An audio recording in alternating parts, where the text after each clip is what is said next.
What's up, guys? I'm SaltEMike, and this is your Star Citizen Week in Review for December 6th, 2020. We have a roadmap update that shares a new dynamic event. The best exploration ship has been crowned again, years before the mechanic exists again. And CIG just needs to do better.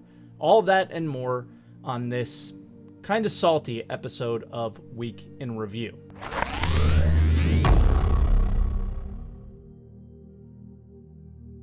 And if this is your first week in review, this is where I take all of the official Star Citizen news, put it into one video, and share my opinions as well.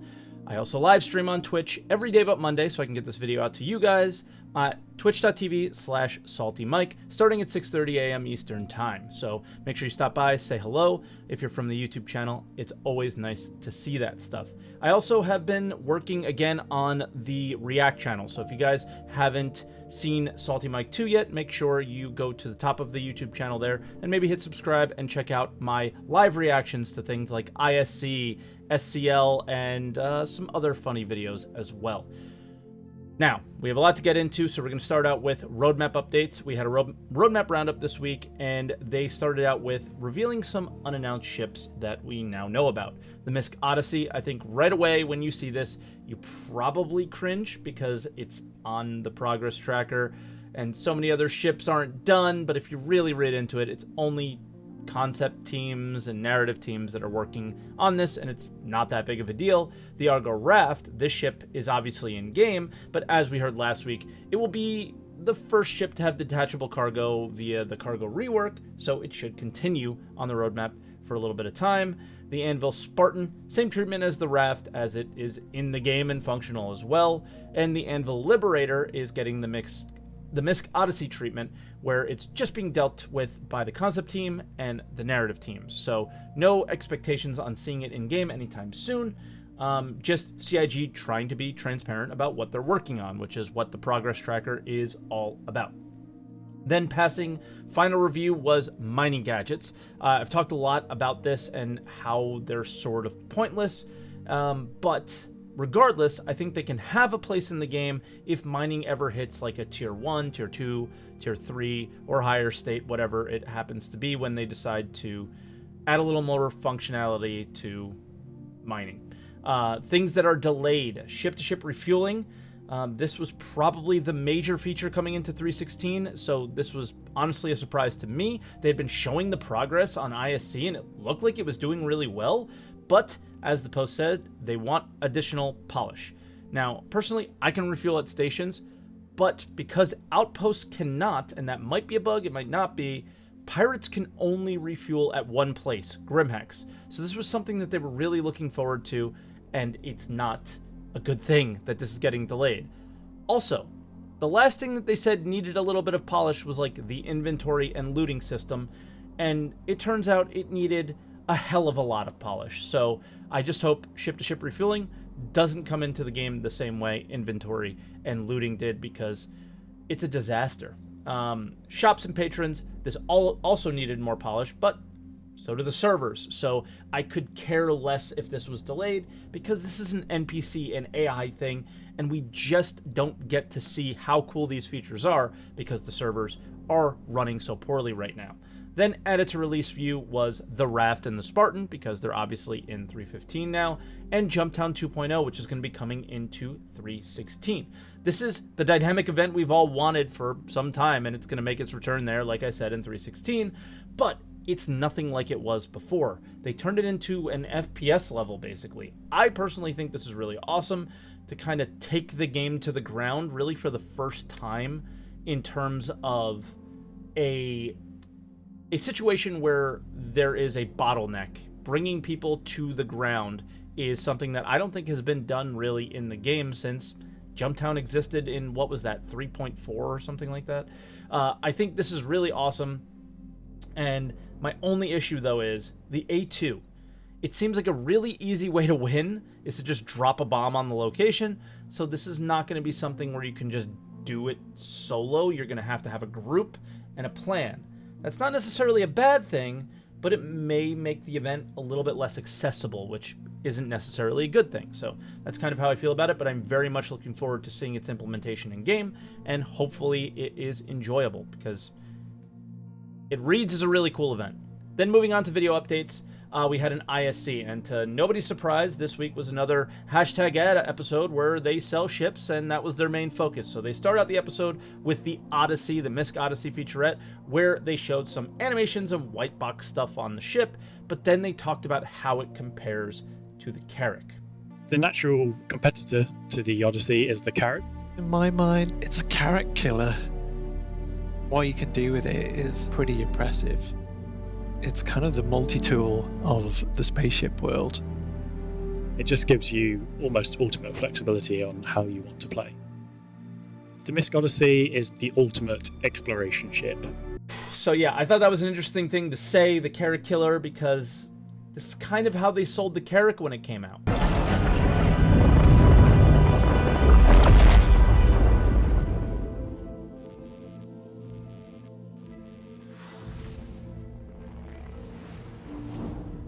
Guys, I thought the Carrack was exploration, but now it's not. And a lot of people commented on my thoughts on the Odyssey, that it makes sense for new ships to come out and be better than their predecessors. And like, yes, I agree with that. But better than it at what? Exploration isn't a thing yet. It's not in the game. And I think that's what makes this weird. Like, if you put out a better mining ship than the Prospector, they did, the Mole. If they put out a better single-seat mining ship, I would almost be okay with that if there was like proper, maybe like reputation and progression in the game in order to achieve one of those things. Like that's the issue that I have here, is this is very much a funding thing and not very much a video game thing. And we all have to remember what we're contributing money towards is a video game. And we're not really getting that, and a lot of the times these ships that come in do break the functionality of the video game, or change the dynamics of what we expected the video game to be, and all sorts of things like that. So the longer this kind of stuff goes on, I think the harder it is to make the video game, and that's where my issues are with things like the Odyssey. Then we got an all-ship related sprint report, and they started out with the Hull series, and specifically with the Hull A, which is in final art on its exterior, but then gray box on its interior, but it is looking really cool. The C is more focused on its gold standard, and the one thing of note is the building blocks tractor beam screen, which looks pretty cool, and then tractor beams. They are working on all three sizes, 1, 2, and 3, and I'm not sure we have a timeline of when they're going to be in the game, though. That's something where I might need to look at the progress tracker and get additional information on.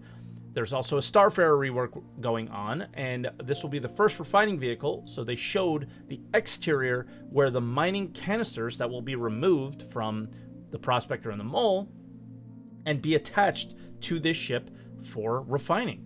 They also are looking into redoing its interior layout, which is very exciting because that layout is their first one from a big ship, and it's not their best, obviously. Drake Vulture is looking really nice. Personally, I just love the interiors of Drake ships. Drake ships are Drake ships, but their interiors just feel very, I don't know, Belter Expanse style, and I just like that. The RSI Scorpius is the X-Wing ship, and they're showing it in its early white box phase. So, yeah, that's kind of interesting to see, and it was probably a huge seller, so let's get that one in game, and let's see how it breaks the entire dynamic of combat, because it has 8 guns, I believe, which is insane. The Banu Merchantman, they showed some really awesome white box interior images, and Jared implied that we'll get a ton of updates in the future, a la probably the way they've done homesteads over the course of 2020 and 2021.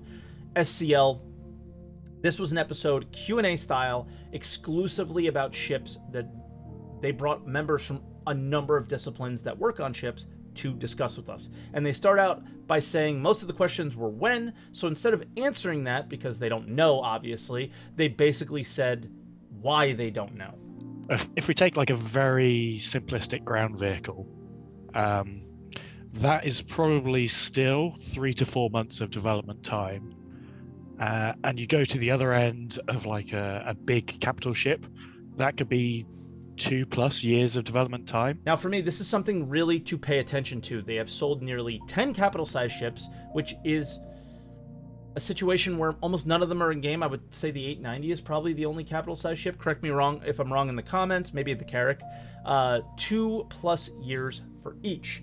This is valuable information when deciding if you're going to take a chunk out of your paycheck and put it on, say, the Odyssey. You aren't going to see it anytime soon, and that is a valuable bit of information there to make your decisions on. 600i rework, I feel like this one is something that like half of the community cares about and the other half doesn't. We were happy with the exterior. The exterior looks great, but the interior just didn't line up with what we wanted to deliver from a gameplay side.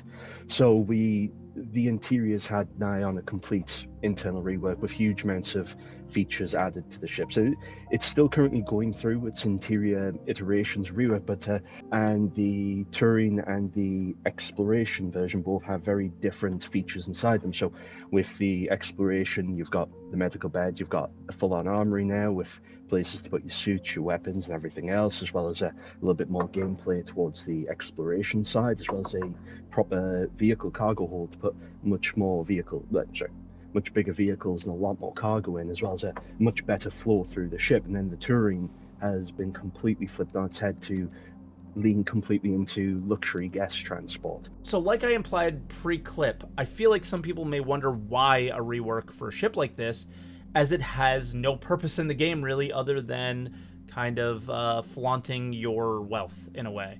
But that last bit, personal transport, is coming.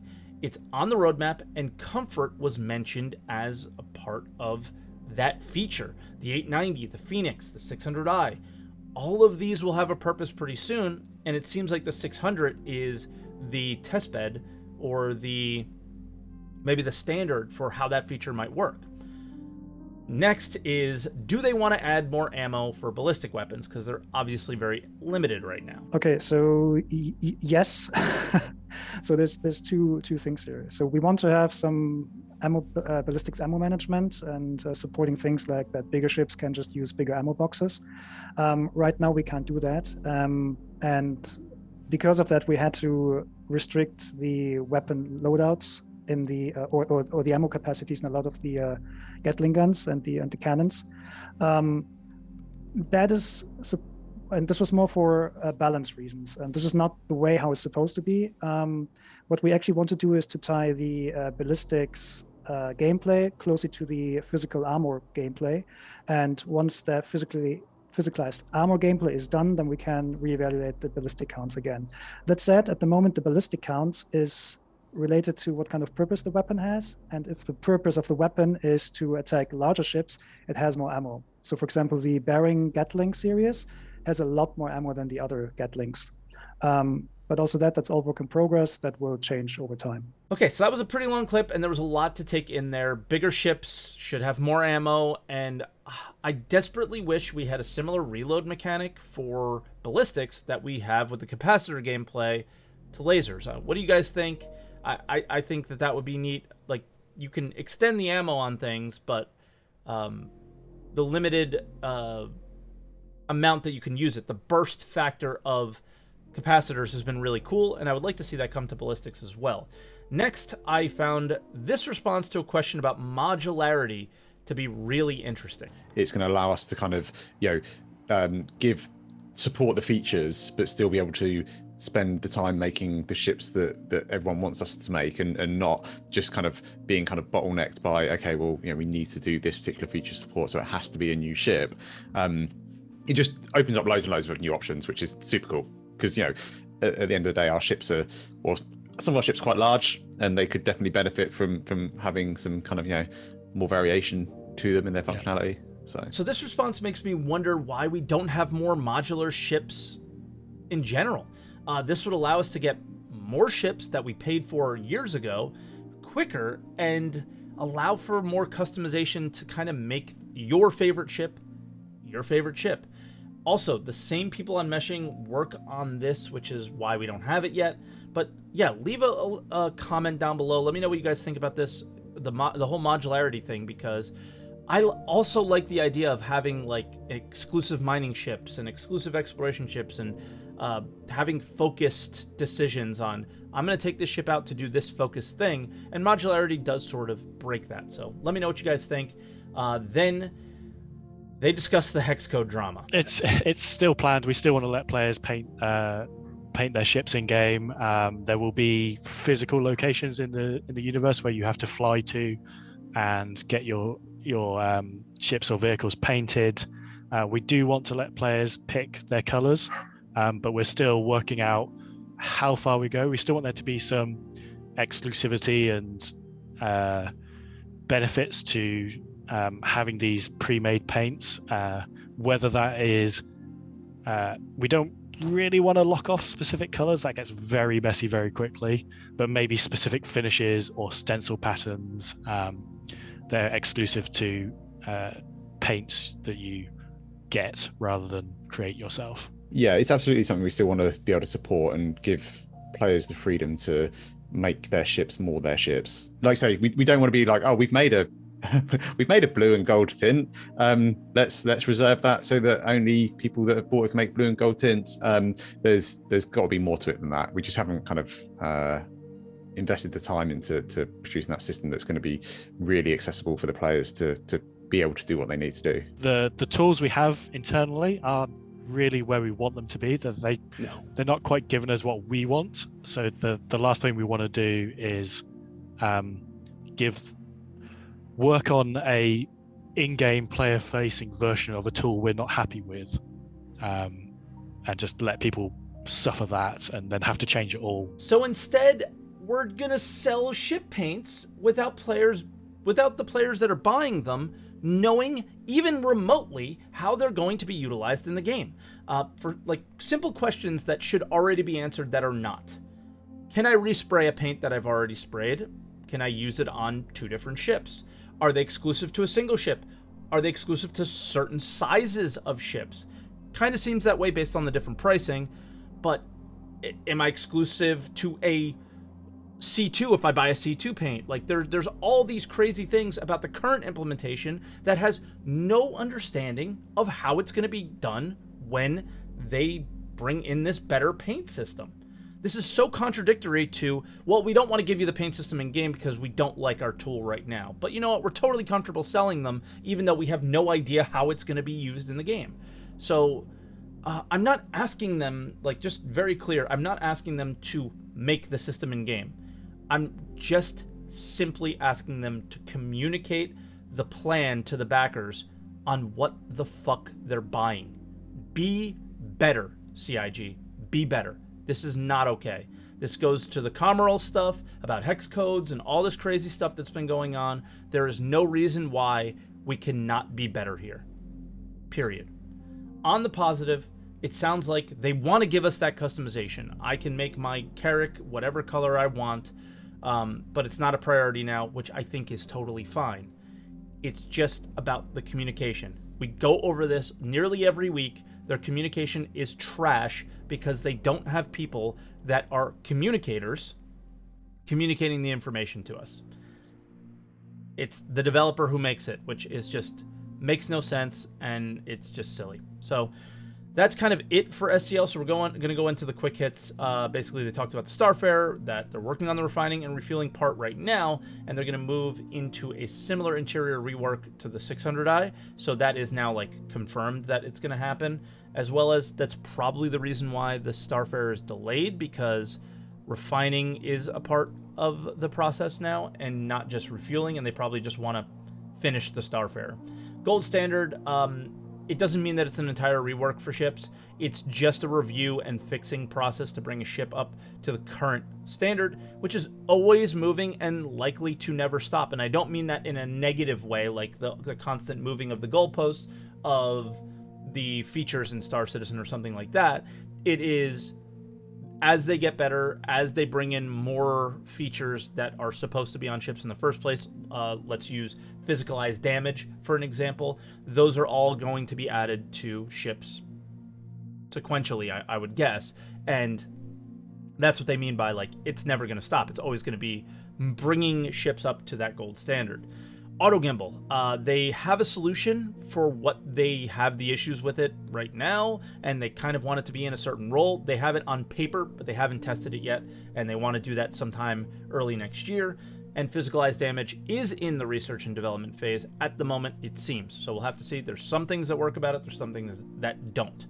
Then moving on to other updates, we had a very short section here. There's an Argo Raft feedback thread, so feel free to give whatever feedback that we can give on a ship like this, because without the cargo rework, it's kind of weird and doesn't have its place. Overwolf and 315. There were some issues with Vulcan and Overwolf, so make sure you update Overwolf to the latest version, and you shouldn't have any anymore. And there was a lore post that was literally just an Argo Raft ad. So that'll do it for this week. As always, guys, if I missed anything, if you have any comments, if you have any feelings about what I said today, leave a comment down below, and like the video if you haven't yet, because that really helps out with the YouTube algorithm and things.